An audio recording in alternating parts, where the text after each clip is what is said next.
ivoirienne. Ça a été le bombardement de la résidence présidentielle, ça a été finalement la mise à mal de la souveraineté de la Côte d'Ivoire. Mais au-delà de la Côte d'Ivoire, le 11 avril montre que ce qui s'est passé en Côte d'Ivoire peut se dérouler dans n'importe quel autre État d'Afrique. Personne n'est à l'abri. En réalité, en janvier dernier, on a entendu « Nous sommes Charlie » ou « On est Charlie » ou « Je suis Charlie ». J'ai envie de dire que nous sommes tous des Laurent Gbagbo.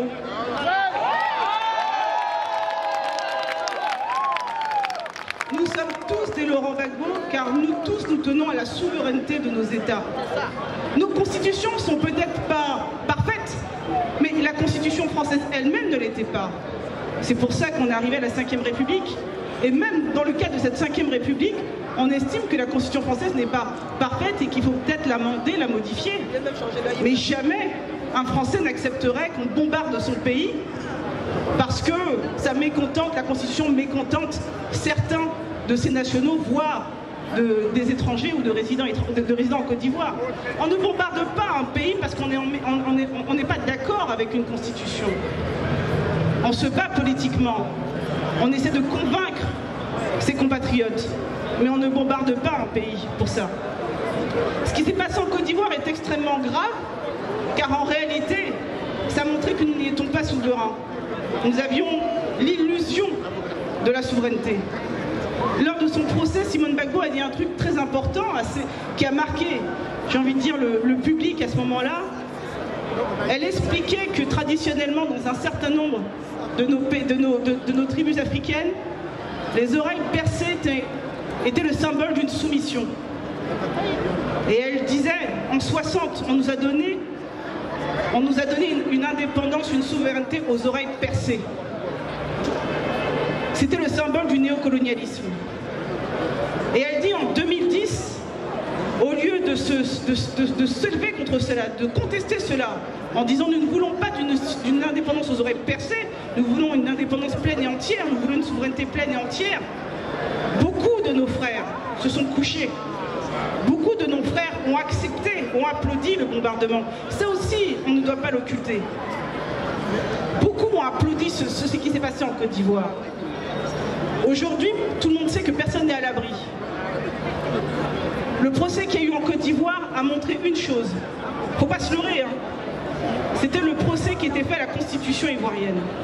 On jugeait des personnes qui avaient respecté la Constitution ivoirienne. Et c'était tellement patent qu'ils ont été incapables de présenter des faits. On a jugé des gens sans faits, avec des infractions qu'on était incapables de déterminer les éléments constitutifs. Pour que ça vous parle, parce que je ne veux pas m'enfermer dans un jargon juridique, si je vous dis que vous avez tué quelqu'un, si je vous accuse de meurtre, je vais dire vous avez tué monsieur X. Vous l'avez tué à tel endroit. Vous l'avez tué dans telle circonstance, avec telle arme. Mais je ne peux pas vous dire, je vous accuse pour meurtre, mais il n'y a pas de cadavre, il n'y a pas de personne, il n'y a pas de lieu, il n'y a pas de témoin, mais vous êtes quand même coupable de meurtre. Ce qui s'est passé en Côte d'Ivoire, c'est ça. On a accusé des gens de rébellion, et quand on demande mais en quoi ils ont constitué, en quoi leurs actes constituent un acte de rébellion, on a été incapable de nous répondre. On a accusé des gens d'atteinte à la sûreté de l'État, et quand on leur demande en quoi ils ont posé des actes qui seraient constitutifs d'atteinte à la sûreté de l'État, on a été incapable de nous répondre. Tout ce qui leur était reproché, c'était le respect de la Constitution. Parce que, nous ont dit les avocats de la partie civile, donc les avocats de l'État ivoirien, la communauté internationale est au-dessus de la Constitution ivoirienne.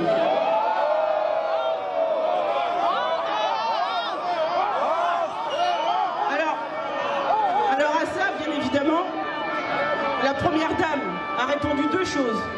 Premièrement, oh honte. Et elle a répondu une deuxième chose. Elle a invité ces personnes à prendre attache, à retourner à l'école, à revoir dans leurs livres de droit, à revisiter leurs cours de droit pour savoir qu'on ne peut bafouer une constitution au nom d'une communauté internationale. Et puis parlons-en un peu de cette communauté internationale. C'est quoi la communauté internationale dans le cas de la Côte d'Ivoire? C'est la France. je veux bien, mais une communauté internationale qui n'est représentée en réalité que par la France, bon, si vous voulez, avec les États-Unis, bon, tout en plus, comment deux États, comment un État comme la France peut représenter la communauté internationale dans son entier?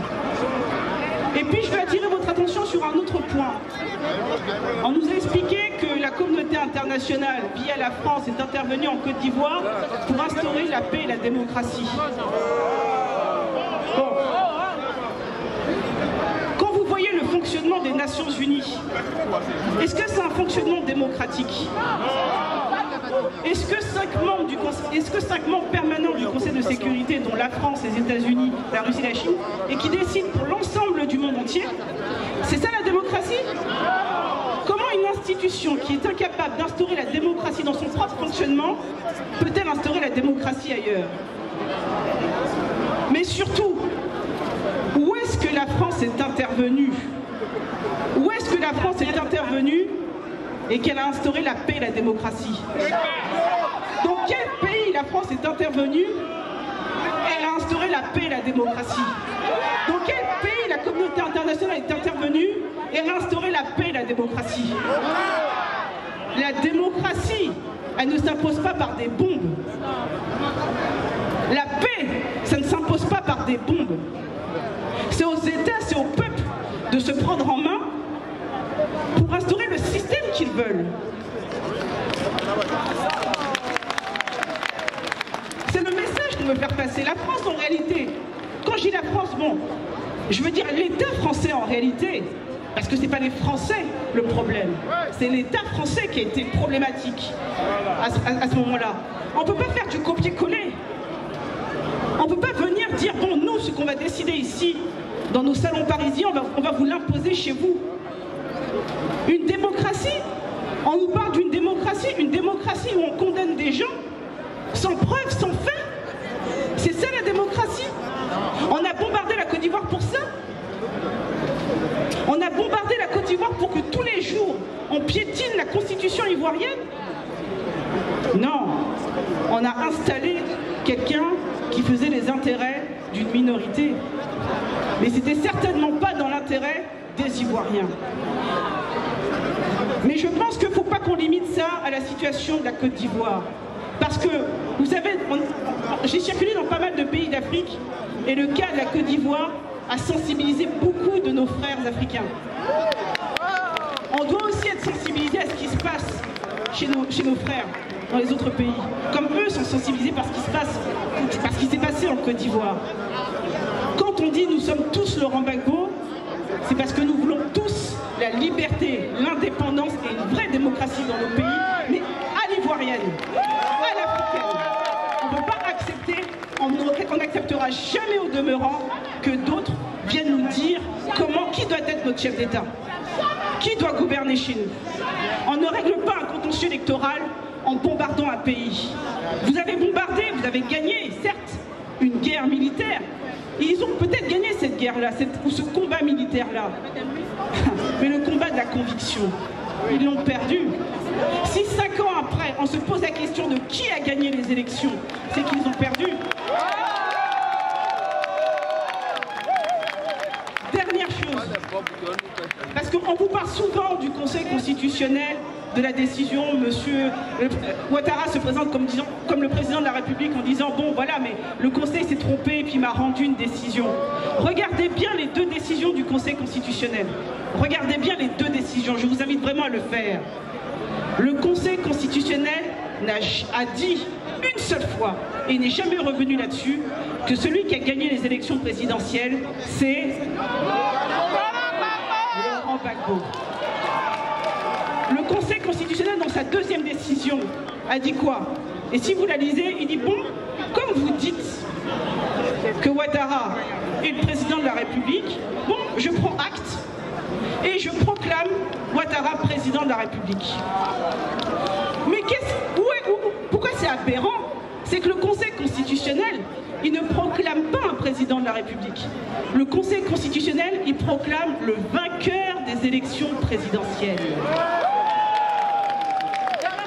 Donc quand on voit la 2e décision du Conseil constitutionnel, ça montre juste l'absurdité système. Comment un conseil constitutionnel qui proclame un vainqueur à une élection présidentielle, bon, sous la pression de la communauté internationale, il se pose, il dit, bon, bah, je proclame Ouattara président de la République.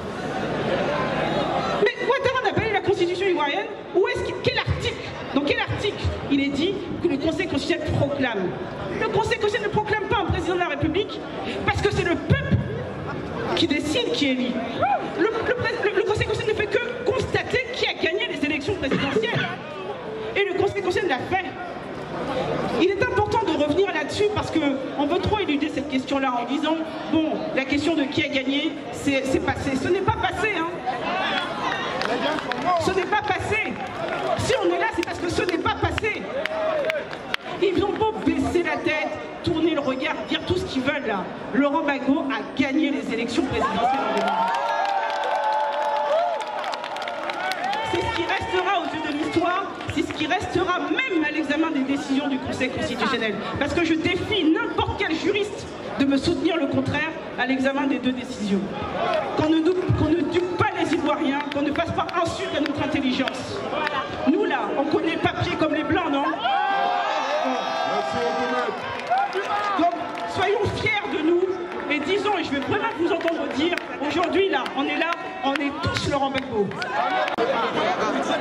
On nous parle de venir parler de constitution et de tripatouillage dans la constitution. Je dis, ici en France, la constitution de la 5e République a connu 25 modifications.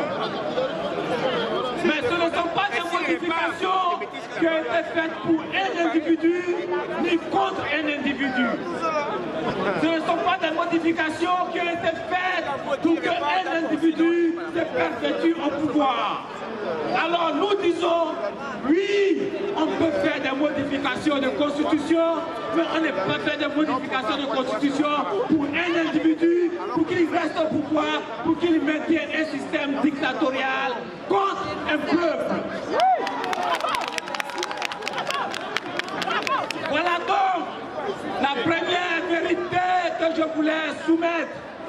Et la deuxième vérité que je voudrais soumettre est celle-ci. En Côte d'Ivoire, aujourd'hui, la réconciliation est effective.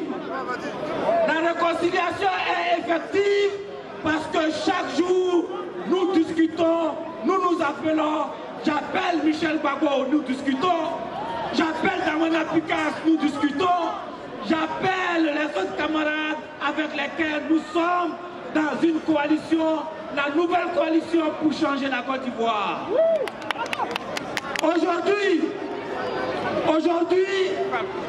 nous sommes ensemble, comme des frères, comme des sœurs. Mais où est le problème? Le problème, c'est que Alassane Ouattara ne veut pas que les Ivoiriens s'unissent parce qu'il profite de la division pour maintenir un système de vol, de pillage de ressources, un système pour enrichir son clan, sa famille et ses amis qui sont en Occident. Alors, ce serait une erreur si nous restons dans la division. Ce serait une erreur si nous continuons de nous battre entre nous alors que nous leur laissons la place pour nous voler, nous maintenir dans la pauvreté, nous maintenir dans un système qui est inacceptable. Il faut l'unité. Cette unité est faite autour d'une nouvelle charte. Nous avons mis en place une charte et c'est avec cette charte que nous irons au combat désormais. Quel est le contenu de cette charte? Nous avons dit, nous ne sommes pas d'accord pour que des fils du pays soient en exil. C'est écrit noir sur blanc dans la charte. Nous ne sommes pas d'accord pour que des fils du pays soient déportés. C'est écrit noir sur blanc dans la charte. Nous ne sommes pas d'accord pour que des fils du pays soient en prison en Côte d'Ivoire pour leur opinion. C'est écrit noir sur blanc dans la charte. Et donc, avec le FPI d'Aboudraman Sangaré, pas le FPI d'Afingessa, mais avec le FPI d'Aboudraman Sangaré, nous allons mener ce combat ensemble pour la libération totale de la Côte d'Ivoire. Camarades, je voulais vous remercier et vous dire que désormais nous sommes un pour le combat. La réconciliation est faite avec mon frère Charles Blé Goudé. La réconciliation est faite avec notre frère et notre père Laurent Gbagbo. Et désormais, les fils et les filles de ce pays sont un pour un nouveau combat, qui est le combat de la libération de la Côte d'Ivoire. Que le coup d'État franco-onusien du 11 avril 2011 dans une continuité. Et cette continuité, c'est 50 interventions militaires françaises depuis les pseudo-indépendances de 1960. C'est ça le cœur de la France-Afrique. C'est au sein des institutions de l'État français ce complexe militaro-colonial qui sans cesse recommence sous des prétextes divers et variés à nier, à dénier, à détruire la légitimité des États africains, le peu qu'il y en a. Ce n'est pas par hasard si je participais avec d'autres de divers pays, avec l'ambassadeur Pierre Kipré, qu'il faut saluer là où il est, dans sa retraite, au colloque, aux 5 colloques du cinquantenaire des indépendances. Parce que qu'est-ce que nous faisions? Nous réfléchissions à une autre voie, à des indépendances réelles, à des indépendances économiques, à des indépendances politiques, à des indépendances géopolitiques, où il n'y aurait plus de chasse gardée d'un seul pays, ni d'un autre. D'ailleurs, ne croyez pas qu'une domination américaine serait une meilleure chose, d'ailleurs, une domination chinoise, mais au moins un équilibre, qu'on puisse choisir, et que des expériences comme celle de Laurent Gbagbo ne soient pas détruites par le feu et par le sang en avril 2011. Parce que là aussi, qui sait dans la presse française, qui sait parmi les citoyens français, les milliers de morts qu'il y a eu, que nous avons essayé, avec nos maigres moyens, de recenser depuis 2002 au nord du pays, qui connaît le carnage d'Abidjan, les colonnes infernales en pays bêté, en pays atier, que j'ai estimé à des milliers et des milliers de morts, peut-être entre 5 et 10 000, depuis 2002 jusqu'au mois terrible, après avril 2011, qui connaît le millier de prisonniers politiques, leurs conditions de vie, dont nous nous sommes occupés comme nous avons pu, mais ils sont encore 400 dans les geôles et les centres de torture, les camps de détention d'Alassane Ouattara. C'est tout ça un exemple parmi d'autres de la France-Afrique. C'est contre ça, et je regrette qu'il n'y en ait pas plus, non seulement de mes compatriotes, mais des partis qui les représentent, les partis français qui sont contre ce système d'inégalité et de violence. Alors, je voudrais dire, par rapport à l'intervention de Maître Abiba Touré, que c'est le contraire de cette fiction juridique qui est le système des Nations Unies. En principe, ce sont des États sur un plan d'égalité, malgré effectivement le Conseil de sécurité et des rapports internes inégaux. Chaque pays a soi-disant son indépendance, sa légitimité. Et bien c'est ça qui a été détruit, cette fiction juridique, en avril 2011.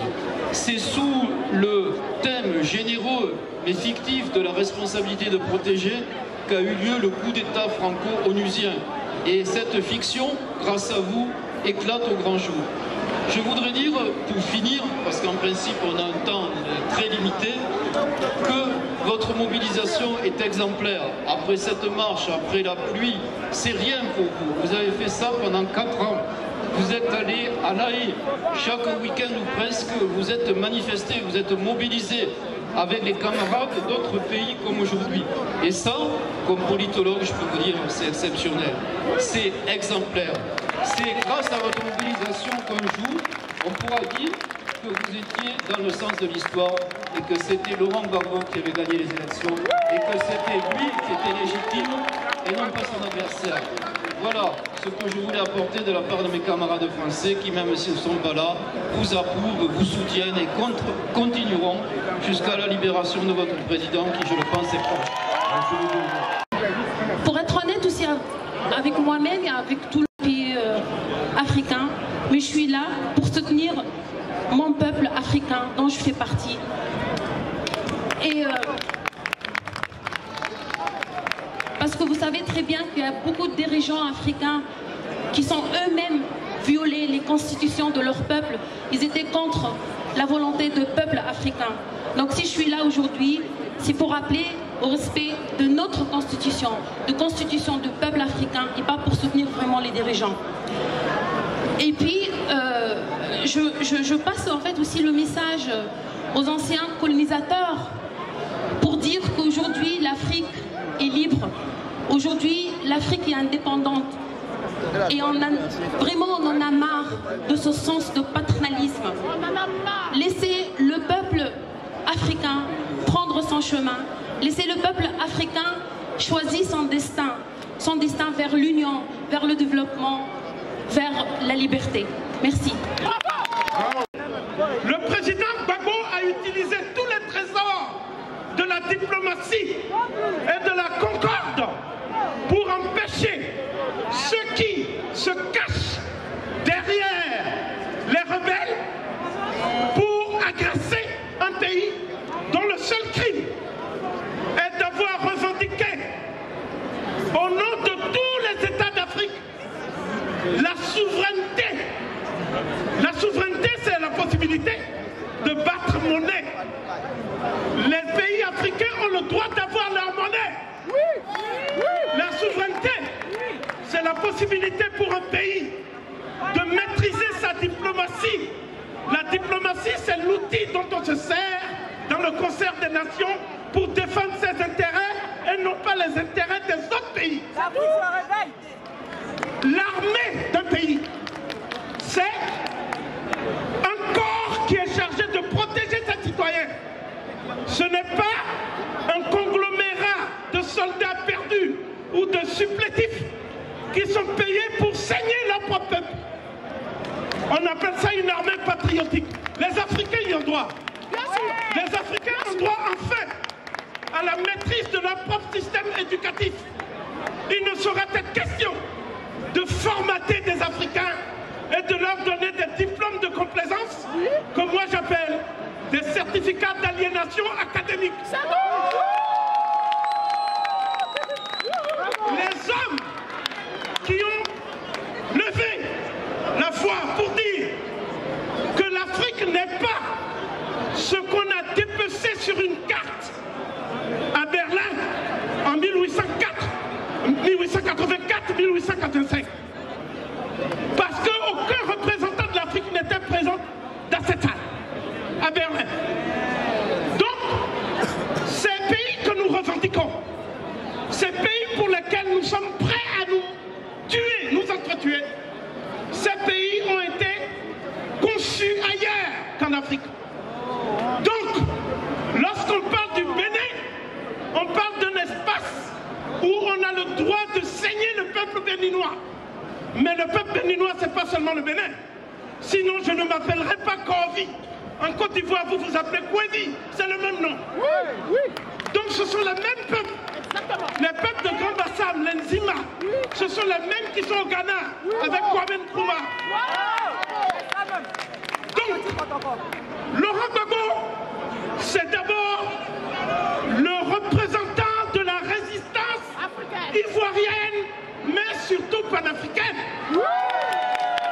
Derrière Laurent Gbagbo, il y a tout un continent qui s'est mis en mouvement et qui s'est mis spontanément au chevet de cette Côte d'Ivoire qui est ensanglantée et endeuillée.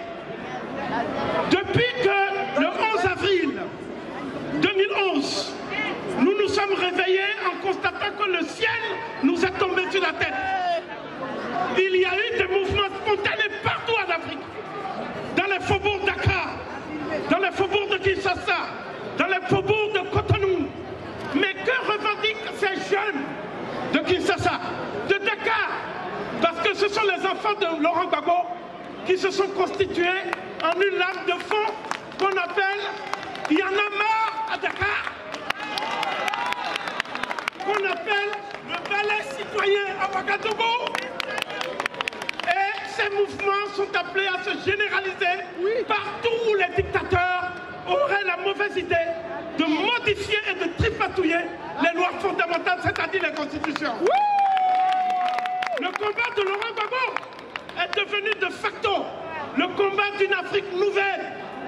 La France continue à traiter les Africains comme on traitait les hommes de 1930-1935. Elle n'a pas encore compris que c'est une nouvelle génération qui est au pouvoir en Afrique. Le vrai pouvoir en Afrique, c'est le pouvoir de la jeunesse. C'est l'avenir.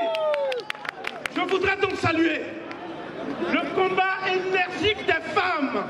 Ce sont les femmes qui ont porté la résistance à Paris. Je suis témoin. Je les ai vues à l'œuvre. Je ne vais pas les citer nommément, elles se reconnaîtront à travers mon discours.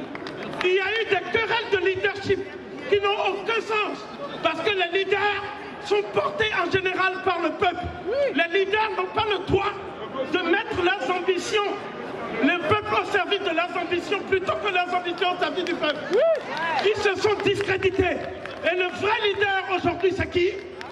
C'est celui que tout le monde veut aller voir à La Haye. Tout le monde, tous les candidats potentiels aux élections présidentielles font le pied de grue pour aller voir Laurent Gbagbo à La Haye. Quelle leçon devons-nous tirer de cela? C'est parce que, en fait, la solution à la réconciliation en Côte d'Ivoire se trouve à La Haye. La solution se trouve dans la cellule de Laurent Gbagbo. Je veux parler de la triade africaine, osirienne. Je veux parler du père Laurent Gbagbo, de la mère Simone Gbagbo, mais aussi de mon frère, le frère de combat Charles Blé Goudé, que je soutiens depuis 2002 et que je continuerai à soutenir jusqu'à ce qu'il sorte de prison et qu'il soit accompagné triomphalement à Abidjan. Donc, je termine. Alassane Dramane Ouattara a perdu la guerre. Parce que le peuple ivoirien, la véritable guerre, se trouve dans son cœur. Le peuple n'est pas avec lui. Il dit qu'il est le président de la communauté internationale. Si c'est vrai, ça veut dire qu'il a été coopté par 3 pays. Parce que la Chine ne le connaît pas. Et les autres pays ne le connaissent pas. Donc c'est la France qui a poussé les autres pays à entrer en guerre contre Laurent Gbagbo. L'État français a perdu également la guerre après Alassane Ouattara. Ce que je vais vous dire, c'est une note d'espoir. Je ne parle pas à ceux qui ne sont pas venus à la manifestation. Je parle à ceux qui sont présents. Et je voudrais rendre hommage à un de nos aînés qui a plus de 88 ans.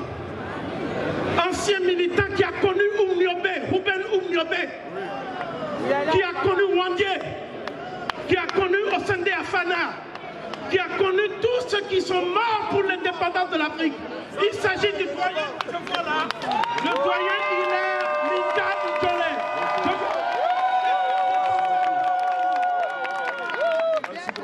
Vive la Côte d'Ivoire! Vive l'Afrique! États-Unis d'Afrique! Au nom de mon client, le président Laurent Gbagbo, je voudrais vous demander d'emprunter toutes les voies légales possibles, d'utiliser tous les moyens légaux possibles, de poser tous les actes légaux possibles susceptibles de conduire à la libération du président Laurent Gbagbo. Je vous remercie. Il y a de ceux qui ont vendu leur âme, il y a de ceux qui font semblant de lutter, il y a de ceux qui continuent à brader les richesses de nos pays, il y a de ceux qui sont en train de nous trahir. Et de l'autre côté, il y a de ceux qui sont résolument convaincus que cette lutte est le socle fondamental de notre dignité. Et ceux-là sont prêts à perdre tout ce qu'il faut. Ils sont prêts à essuyer toutes les pertes jusqu'au profit, jusqu'à la perte de leur vie pour la libération de l'Afrique. Et voyez-vous que cette lutte que nous menons, était celle de la liberté contre l'esclavage lorsque Toussaint Louverture était sur la première ligne. Cette lutte que nous menons était celle de la dignité contre l'irrespect lorsque Patrice Lumumba était sur la première ligne. Cette lutte que nous menons était celle de l'émancipation contre l'exploitation lorsque Barthélemy Boganda était sur la première ligne. Cette lutte que nous menons est devenue celle de l'indépendance contre la colonisation lorsqu'un Kwame Nkrumah était sur la première ligne. Cette lutte que nous menons est devenue celle de la liberté contre l'asservissement lorsque Laurent Gbagbo a repris la chandelle de la liberté. Cette lutte que nous menons était celle de la liberté contre l'asservissement lorsque Laurent Gbagbo a allumé la chandelle de la liberté. Notre génération, ma génération, considère que cette lutte est celle de l'indépendance véritable contre toute forme de domination, contre la domination économique, contre la domination politique. Elle est celle de l'indépendance véritable contre l'exploitation, contre l'oppression, contre la spoliation de nos terres, contre la spoliation de nos richesses, contre les violations perpétuelles de nos constitutions. Car violer une constitution, c'est violer l'âme d'un peuple. Car violer une constitution, c'est violer le socle fondamental et l'essence de notre dignité. Car violer une constitution, c'est violer la mémoire historique d'un peuple. Alors, chers camarades, j'ai une question à vous poser.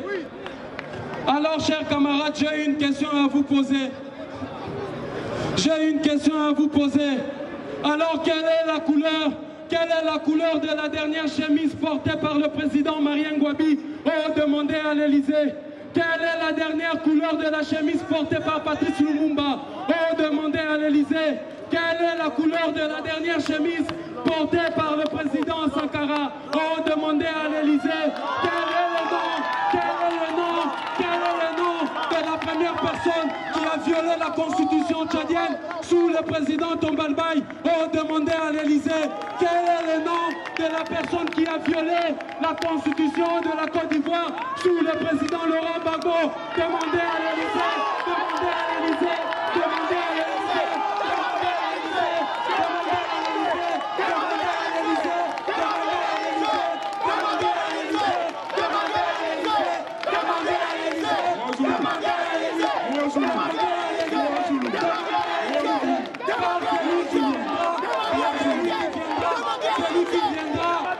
La constitution de la Côte d'Ivoire nous trouvera debout. Celui qui viendra violer la constitution du Congo nous trouvera debout. Celui qui viendra violer la constitution du Tchad nous trouvera debout. Celui qui viendra violer la constitution à Brazzaville nous trouvera debout. Debout, debout, debout, debout, debout. Pour moi, c'est un devoir agréable de venir parler au nom de Laurent Gbagbo. Cette manifestation revêt un symbole tout particulier, car il est, pour ainsi dire, commémoratif de la date à laquelle notre président légitime et légal de Côte d'Ivoire, le président Laurent Gbagbo, a été arrêté, a été débarqué, a été kidnappé sous les bombes de l'armée française dans un pays dit pourtant indépendant et souverain, la Côte d'Ivoire. C'est pourquoi, chers amis, je salue la grande mobilisation, votre grande mobilisation autour de la défense des constitutions, mais singulièrement autour de la libération du président légitime de Côte d'Ivoire. J'ai nommé le président Laurent Gbagbo. Et à La Haye, pour lui témoigner votre fidélité, pour lui témoigner votre soutien militant, amical ou simplement fraternel. Il salue à travers vous la présence de tous les frères africains, de tous les autres pays, mobilisés pour la démocratie. Car qui est mobilisé pour la défense des constitutions est mobilisé pour la défense des lois et de la norme suprême des lois qu'est la constitution d'un pays. Par votre présence massive dans les rues hier comme aujourd'hui, vous confirmez que la menace sur les libertés ne peut pas freiner le combat pour les libertés. Par votre mobilisation quotidienne, vous donnez l'exemple aux camarades qui sont restés dans nos pays et singulièrement en Côte d'Ivoire. Vous donnez le temps de ce que le combat contre le régime ethno-génocidaire de M. Ouattara est arrivé à terme. Il est temps que ce combat-là commence enfin. Vous confirmez surtout ce que Fred Anton prédisait. Vous pouvez emprunter des chemins pour emprisonner un révolutionnaire, mais vous ne pouvez pas emprisonner la révolution. Vous pouvez poursuivre à travers tout le pays un combattant de la liberté, mais vous ne pouvez pas poursuivre à travers tout le pays les combats pour la liberté. Vous pouvez tuer un libérateur, mais vous ne pouvez pas tuer la libération. Fin de citation. Le président Laurent Gbagbo, qui vous salue, a encore appelé ce matin pour me faire un message simple. Ede Koudou, va en France où je t'avais envoyé en mission. Je t'envoie encore en mission en France. Salue tous les camarades africains et ivoiriens qui sont mobilisés quotidiennement pour la cause de l'Afrique. Salue-les, salue leur mobilisation et salue tous ceux qui ont été à la base de l'organisation de cette manifestation. Il a réitéré cette phrase. Puisqu'ils tiennent, moi je tiens.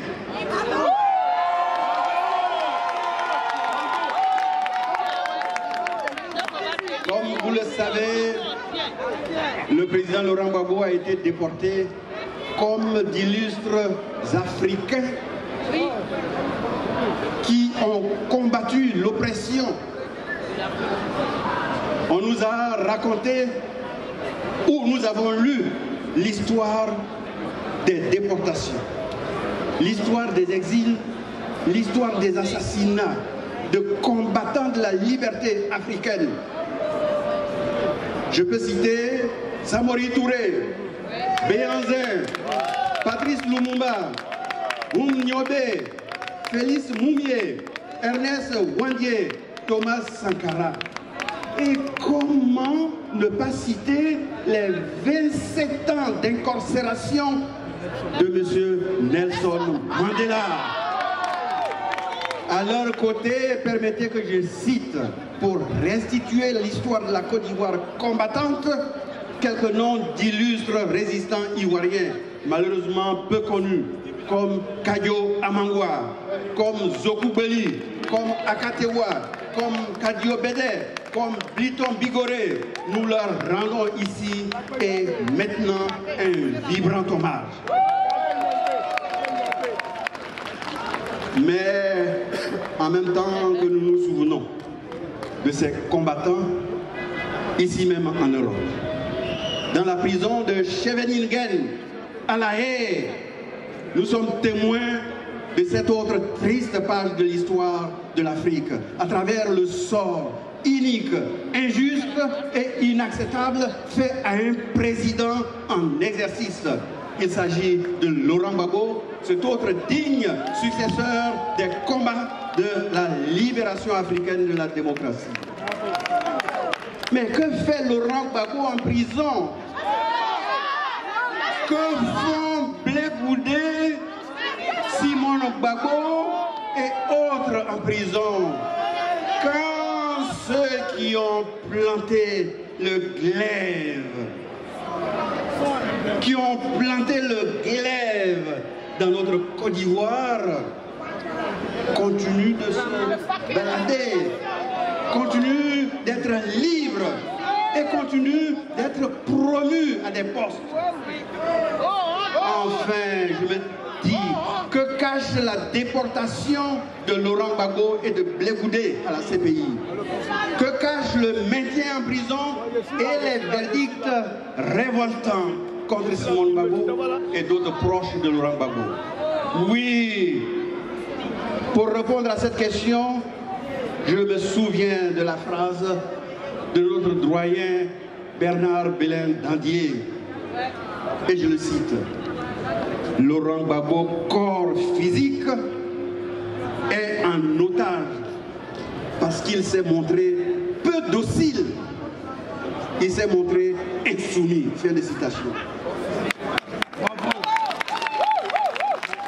Chers amis, à plusieurs occasions, le président Laurent Gbagbo lui-même a décliné, acclamé haut et fort l'objet de son combat, l'objet du combat qui lui vaut la déportation à La Haye.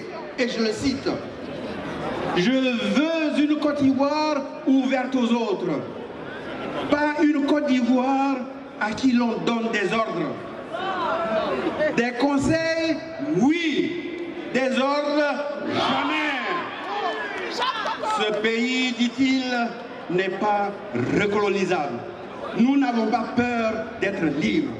Fin de citation, fin de première citation de Laurent Gbagbo, pour clamer haut et fort sa conviction et le sens de son combat. Laurent Gbagbo dit encore, et je le cite: j'ai choisi d'être acteur de l'histoire de la Côte d'Ivoire et de ne pas être une marionnette. Alors, dit-il, je vous engage à lutter ensemble. Oui, chers amis, le président Laurent Gbagbo est une victime de son insoumission.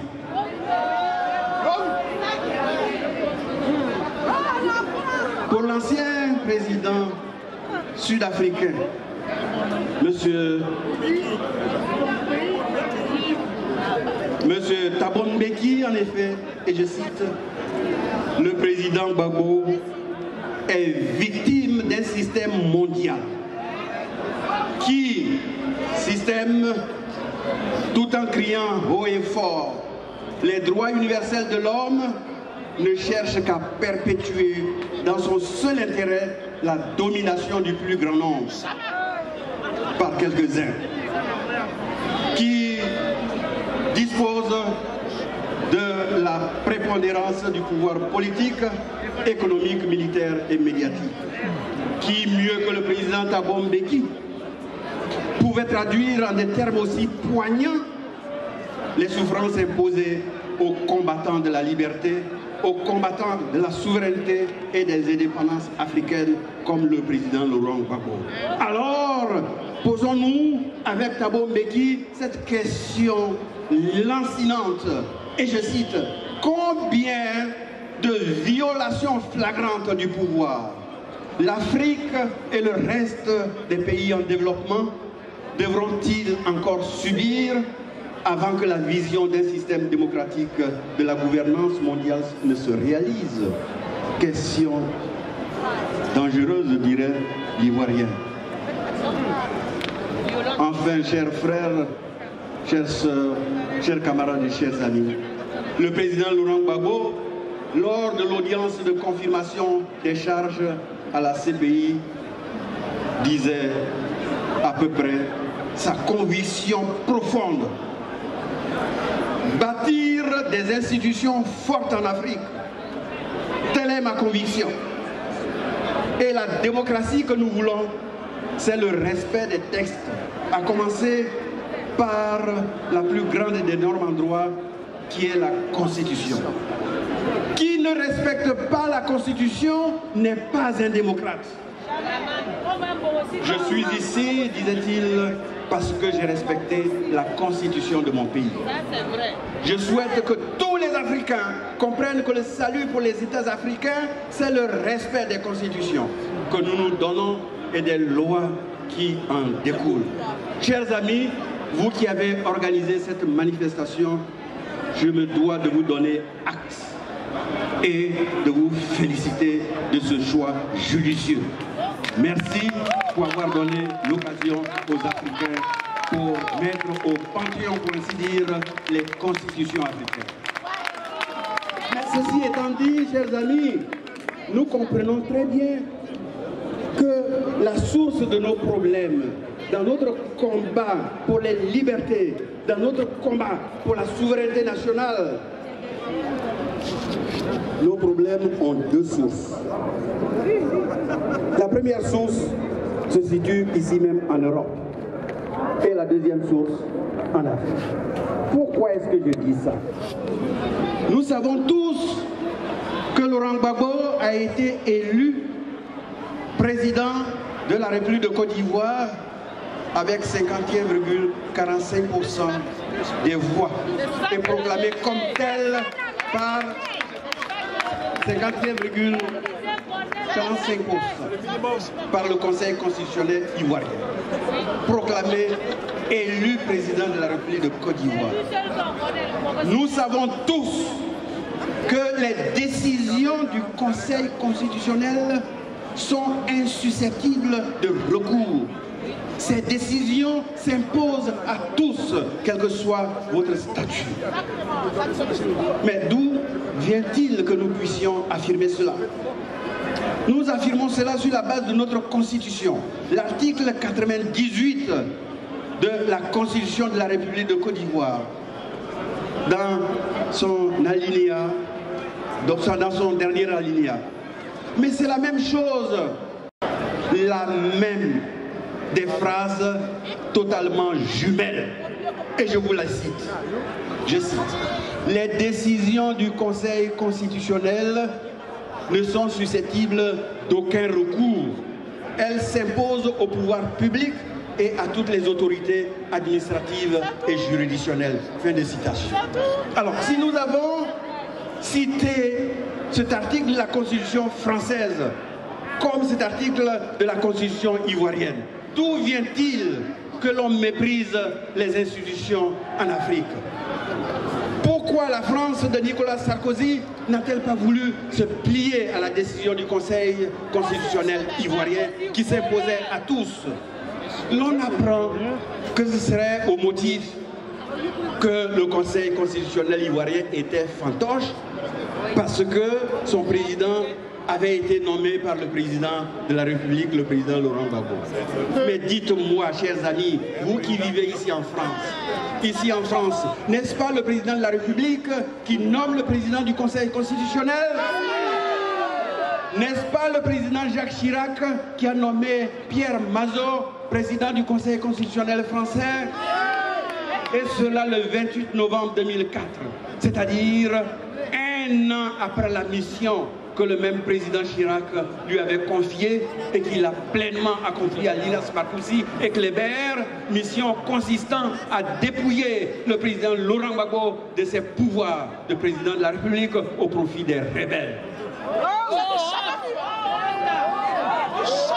Personne n'a dit ici en France que le Conseil constitutionnel français était fantoche.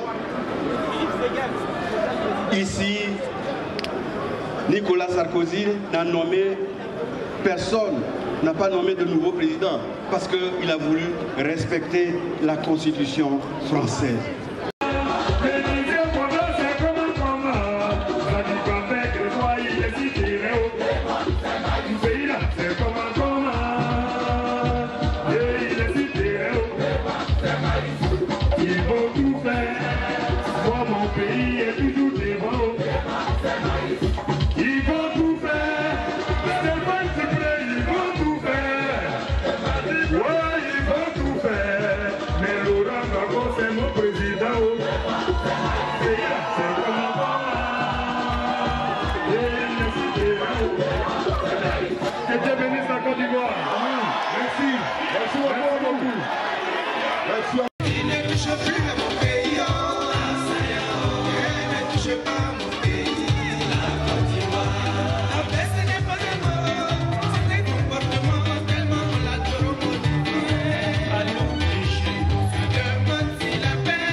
Mes chers amis,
Ena